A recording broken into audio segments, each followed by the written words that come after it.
in the library, we are going to be talking about how to start looking at websites and how do we look at the domain names to know if they're good websites or if we should question what's on the websites. So we're going to talk about what kind of things do we see when we talk about domain names. The first thing that we see is, like I threw up this web address. So we got www.dogs.com. This .com right here is the domain name. So back a long time ago, before we got Internet Explorer and things like that, these were all numbers. And then once somebody invented Internet Explorer and Netscape and Firefox and Chrome and all those things, they take the numbers that are behind these words and turn them into words so that searching is much easier. You don't have to know the domain address. But we're going to look at this .com right here because that .com is going to tell us a lot of things. All right, so that is the domain name. So when we think about this, you can have lots of domain things after your domain. So everything that comes after your domain is a little further down in your website. So I like to think of them as like file folders. Oh, Mrs. Carlson can't talk. So for instance, dogs.com. That's our main file folder. And then if I go to the word pets over here, if I go to pets, that is one level down. And then from pets, I go a whole nother level down into food.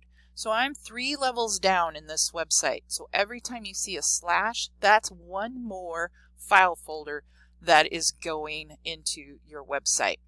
So there are some websites that you want to think about that you might want to check the sites for and check the information on them.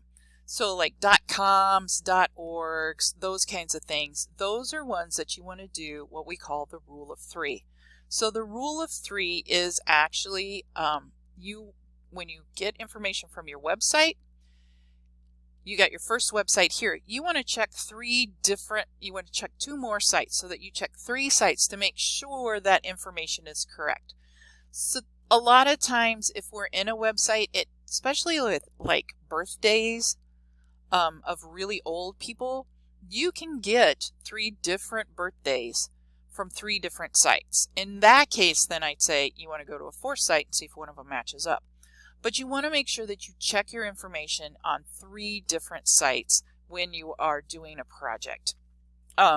It's sort of like, I tell the students in class, it's sort of like when you have your location on your phone is actually dinging 3 different satellites up in space to tell you where you are. So they use the rule of 3 in GPS. That's what's making your phone location work.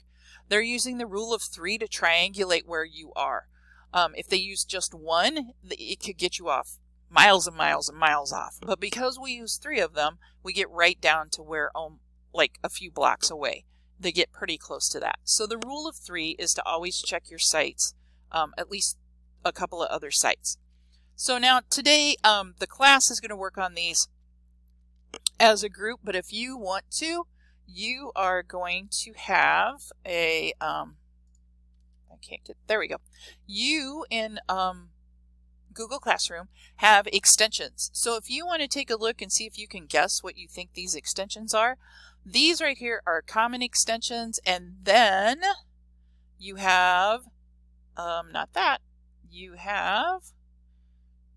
again. You should have a country one, which I can't seem to locate on my, here it is.